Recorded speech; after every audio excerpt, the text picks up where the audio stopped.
I must say, to all Ugandans. One, it brings in a lot of money to our economy as a country. That is first in terms of taxation and money. But two, it is very interesting for any person if you find time and funds and you can experience the beauty of Uganda. Now, we are looking at the status of wildlife conservation in Uganda. Nobody would want to look at the lions, the gorillas, want to look at the hippopotamus, the white hippos, and of course, the lions that we have. But what is the state of these? Now, on set, I have two people who are well conversant with this, and of course, from the authority that is mandated to conserve, to protect, to guide, to regulate. And join me, welcome, Dr. James Musinguzi, who is the Executive Director, Uganda Wildlife Authority. Doctor, you're most welcome. Thank you very much. I'm very glad to be here and to greet and give Ugandans and those who are watching us information about the state of wildlife in the country and how we are doing in terms of wildlife conservation in the country and promotion of tourism. Thank you. And then at the extreme end, I have Bashir Hangi, who is a common figure, I must say, when you talk about, he's a common face when you talk about wildlife, but he is the Assistant Commissioner, that is Communication, Uganda Wildlife Authority. You're most welcome, Bashir. Thank you very much, Robert. I'm pleased to join you this morning, just like any other day when we come and talk conservation. And good morning, viewers. Now, allow me begin with the Executive Director, Dr. James, when we talk about Uganda Wildlife Authority, just for the benefit of my viewer, you know you have a couple of authorities. Now, Uganda Wildlife Authority, what is your mandate? Thank you very much. My name is Dr. James Musinguzi, as has been introduced, the Executive Director of the Uganda Wildlife Authority, which is mandated by the Uganda Wildlife Act Cap 315 to carry out wildlife conservation in Uganda. And when I talk about wildlife, it is both within and outside protected areas. There are those which are in national parks, wildlife reserves, wildlife sanctuaries, but also there are those which are outside, even on community lands. We are responsible for all this wildlife. So that is our cardinal mandate. And as we do that, we carry out law enforcement, we carry out research and monitoring of these animals, but also ecosystems and the people. Community conservation is key because you cannot conserve this wildlife without you being in touch and in collaboration with the community. But also we do ecosystem management, where we make sure that the ecosystem is restored for us to be able to have healthy ecosystems which can house healthy animals. So we do ecosystem management, we do ecosystem restoration, we do research and monitoring, we carry out community conservation, especially rallying support from the communities, involving them by creating awareness and education about the importance of wildlife in the country. And this all is enshrined within the Uganda Wildlife Act Cap 315. So we are mandated by law to do this on behalf of the government and on behalf of the Ugandans.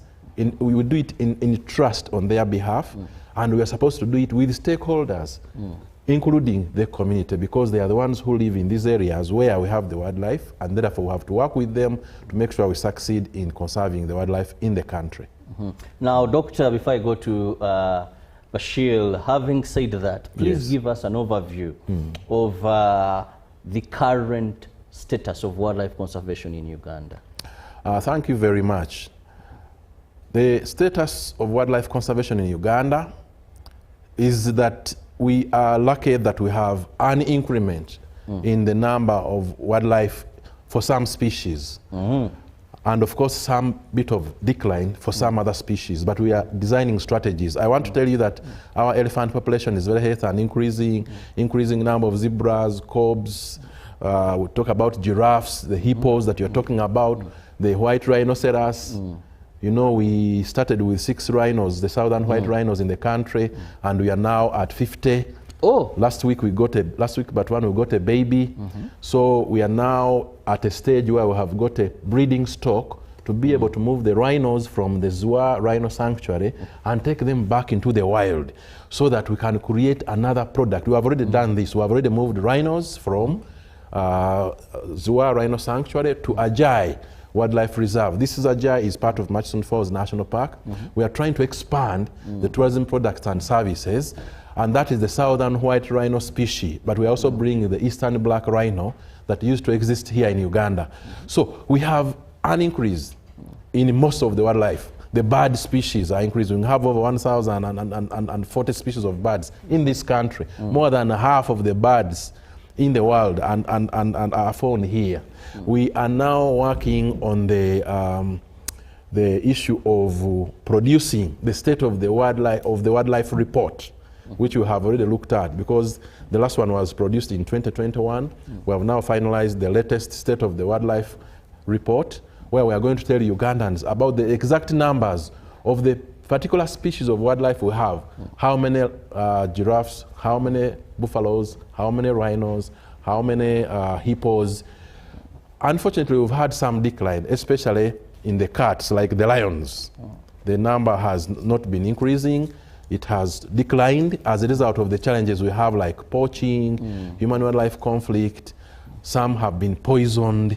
But we have developed strategies. We have developed the large carnivore strategy to restore the lion population and other carnivores. We want to increase the number of cheetahs in this country. We want to increase the number of leopards. We want to increase the number of hyenas.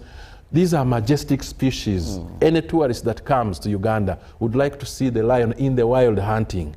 So we have already come up with a strategy, and right now we are carrying out DNA analysis and studies to understand the strain of DNA that we need to reintroduce in places like Chidepo Valley National Park, because this is a park that has suffered a lot. We are doing DNA to see whether we need to get the reintroduced species from either the southern part or the northern part, either from Kenya or southern Sudan or South Murchison and Queen. We need to make sure that the species that we take there will be able to survive. We have also done translocation of other animals like the cobs for them to be acting as food for the lions that we are going to take, so that we are sure we have enough food for the lions that we are introducing. So very soon we are publishing the State of Wildlife Resources report for Ugandans, non-Ugandans, researchers, and it's going to be online on our website for people to learn and know what we are doing, how we are standing, some of the challenges we are having, so that we can together work to promote the wildlife in the country. Yes. Very interesting. Good news there. We are having even some species that were extinct. Yes. Now they are coming back, and you can have them in Uganda. I can't wait for you. Called the African black. The Eastern black rhino. Black rhino is the indigenous rhino that used to exist here, including the northern white rhino. Unfortunately, for the northern white rhino, we are left with only 2 individuals in the whole world. We have only 2 female northern white rhinos that live in Ojepeta in Kenya. Now, there is a project, science and research that is going on for the world to use embryos that were kept under refrigeration to be reproduced using surrogate mothers. The southern white rhinos that we have is a subspecies of this. The southern white rhino and the northern white rhino belong to the same species. So we are going to use the southern white rhino subspecies, which is existing, to reproduce the northern white rhino, so that we don't allow it to get extinct forever. So that work is going on, but right now we have the northern white rhinos. Only 2 individuals are left, and they are in Kenya. So, and this was indigenous in Uganda, plus the eastern black. So we decided to go to South Africa and get the southern white rhino and other areas like Disney in America, where we got what we have in Zua right now. They came from America and Solio Ranch in Kenya. We introduced them into Zua. They have reproduced, and now we are using that species to reintroduce. We have reintroduced in Ajai, and the project is going on to produce more northern white rhinos that are supposed to also come back because they were indigenous here. But also we are bringing the eastern black rhino. So in Uganda we used to have 2 species, the northern white rhino and the eastern black rhino, which we want to bring back to this country for purposes of promoting tourism in our country, because tourism has been earmarked as one of the 4 sectors by the government under the 10-fold growth strategy to increase from $555 billion our economy to $550 billion. And so as Uganda Wildlife Authority, we play a big role because our tourism is currently largely nature-based. And so when we are talking about tourism, we're talking about Uganda Wildlife Authority. So we are innovating to see how do we diversify our wildlife species, how do we diversify some of the tourism products and services, because under the 10-fold growth strategy, tourism is number 2. And so we must work hard, we innovate, diversify tourism products and services. When you come to the national park, we want you to come and spend more time. You enjoy the animals, but you should enjoy other attractions. For example, we have archaeological sites, we have paleontological sites, we have nocturnal experiences that we are now introducing. We want you to come and track or look for the golden cats at night. Come and see the lions hunting at night, so that even if you're busy at work today, you can actually visit the park from 6 o'clock to about 9 o'clock or 10 o'clock, where there is activity of hunting by the carnivores. So a lot is going on. In addition to increasing the wildlife species, we are also diversifying the tourism products and services so that we can be able to generate more money for Uganda, increase our economy, grow our economy, get our government's vision of going into the upper middle class as envisaged by our leader, the president. Well, that brings me to Bashir. Now, when the ED was mentioning, one of the reasons why you had this challenge was poaching. He also talked about poisoning. Now, as Uganda Wildlife Authority, what are you doing in this aspect of reducing poaching, and also these humans I fail to understand why one would poison an innocent animal for whatever reasons be given? Thank you very much. You need to appreciate that the whole idea of poaching is as old as conservation. It has not started today. And there is no country on earth that has reduced poaching to 0.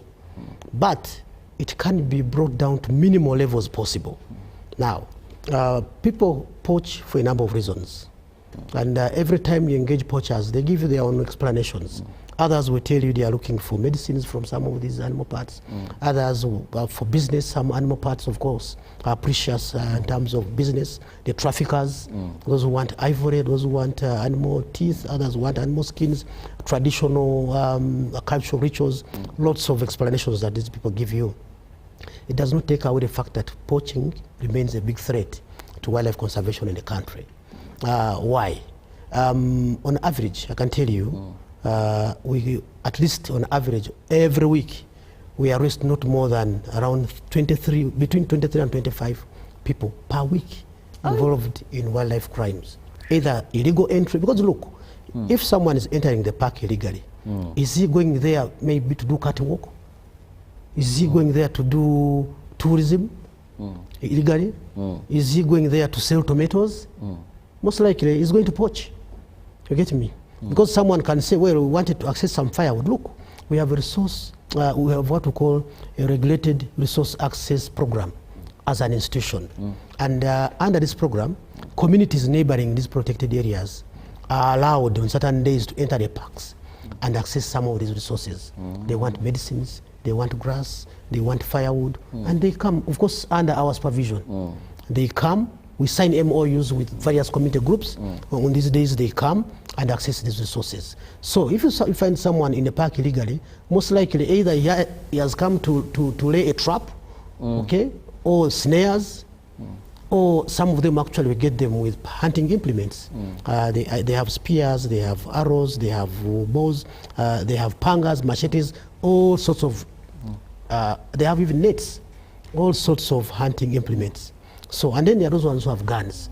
Now, those ones are a very big threat to us, because I can tell you that one of the challenges we are facing in terms of protecting the wildlife is the loss of personnel. Yeah, at the hands of these poachers.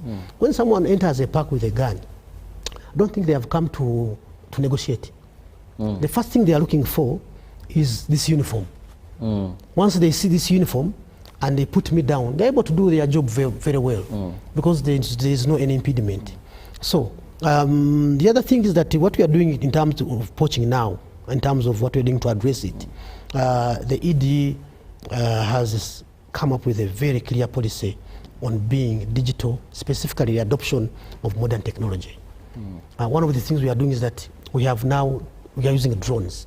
You fly a drone over a park and you are able to see, to get a bird's eye view of either a national park or a reserve, and you're able to detect if there are any illegal activities happening, if there are people who are burning charcoal, if there are people who are setting up fires, if there are people who are running after animals, or people who are just there illegally and you cannot explain their presence, and you quickly deploy. Okay, that's one. Two, also the ED has come up with another intervention of centralizing all our digital systems.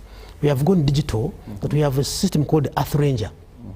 Right now, ED or myself or anybody here in Kamocha can see what is happening in the park live, in real time.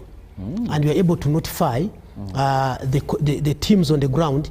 We are seeing something unusual. By the way, with Earth Ranger, for example, you can see if animals are concentrated in one place, you can see. If animals are running at an unusual speed, you can tell. You say this is an unusual movement. They must be running after something. Or if there are any illegal activities, we are able to detect using Earth Ranger. We have joint operation command centers now. If you go to Machon Falls, we have a joint operation command center. We have another one in Queen. We have another one here in Kampala now. And we are going to have these in all the parks so that our chief wardens, our law enforcement teams are able to detect crime and quickly deploy to ensure that you encounter such illegal activities that are happening in the parks.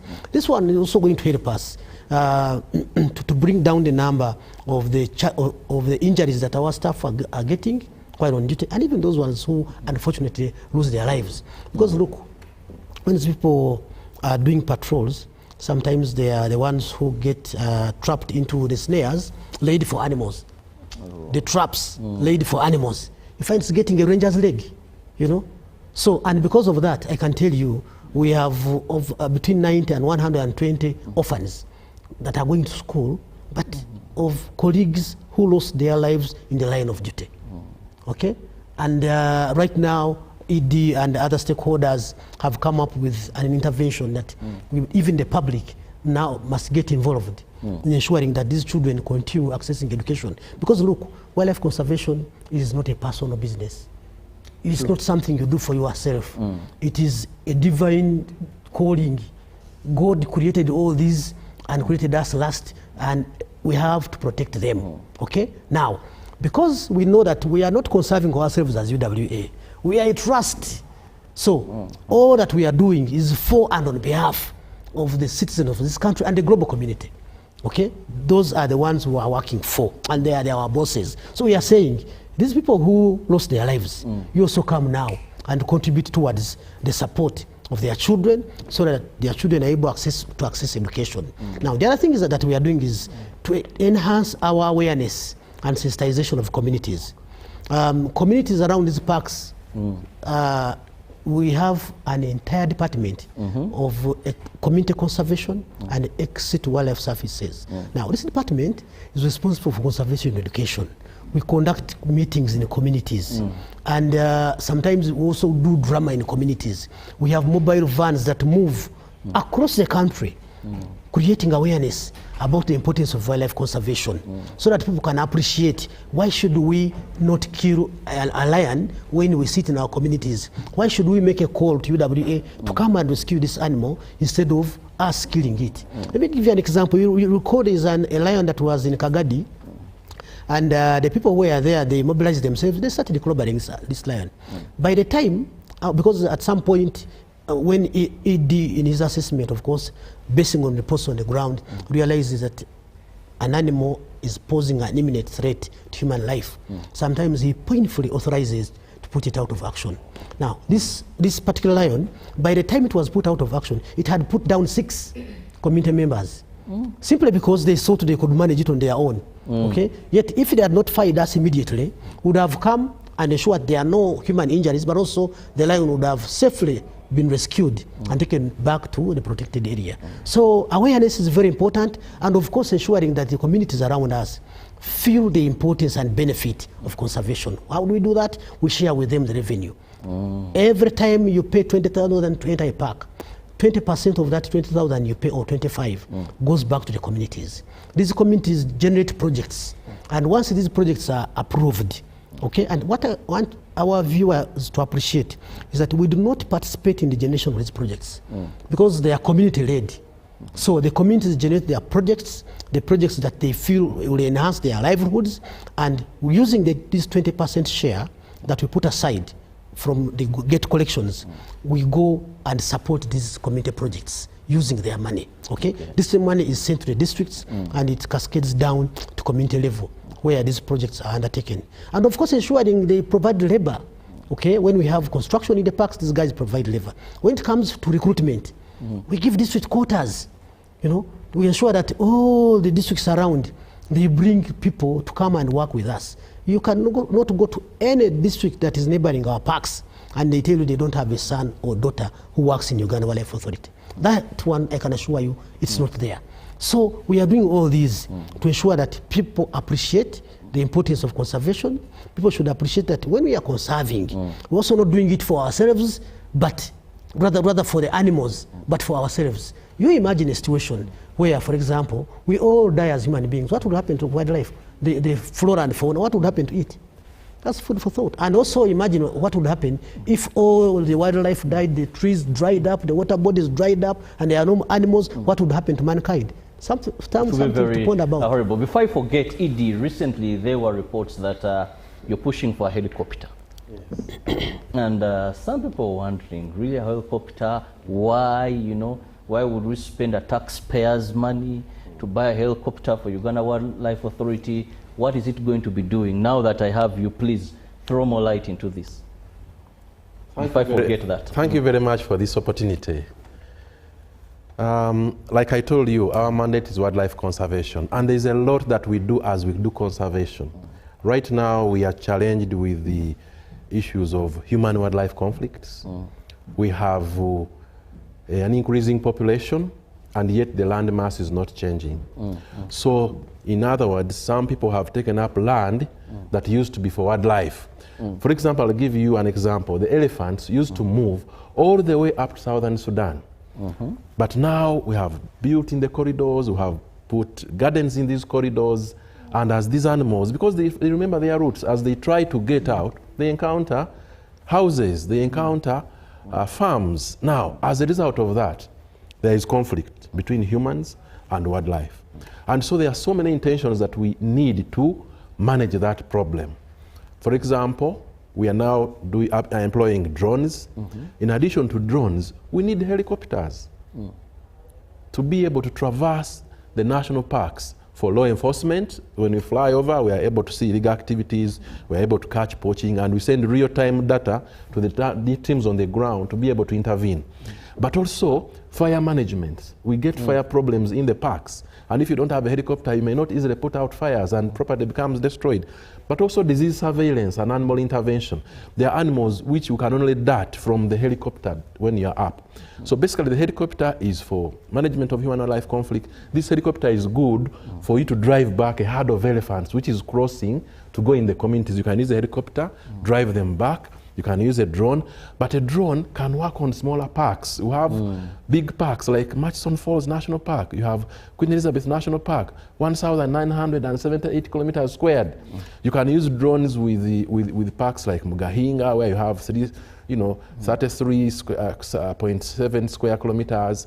Parks which are small. Yes. Yeah, but when it comes to huge national parks like Murchison Falls National Park, like Queen Elizabeth, you need to fly over to be able to see what is happening in your estate. Is there somebody carrying out illegal activity, burning, but also managing the fire, but also disease interventions? And so through this intervention of the helicopter, you are able to manage your national parks. You are able to intervene. We have been working with the UPDF and police, where they have been assisting us with the helicopters, and we have been able to save lives because The challenge is that as a result of human-wildlife conflict, we are losing life. The elephants are going out and they are killing people who are in their gardens. But once we detect in time, we've been asking police and the UPDF, they support us with helicopters, we drive back these animals. If we have our own, we shall be able to intervene in time, Yes. real time. You send messages that are on the ground and then it goes back to the communities ideally. So in addition to the helicopter, as we manage human-wildlife conflicts, we have put in place other interventions because we know that it's expensive and it may not come. But we are pleading that Finance Ministry supports us so that we can together manage this wildlife. We are putting in place trenches. These trenches are helping animals don't cross from the park to the communities because they deter them. But we are also planting Mauritius thorn. We are allowing communities to plant, to go into beekeeping. They put beehives along the park so that the elephants cannot cross from the park to the communities. And through this, they are living or gaining a livelihood because they sell honey and get money out of this. In addition to these interventions, of course, our president has been preaching improvement of household incomes and people jumping into the money economy.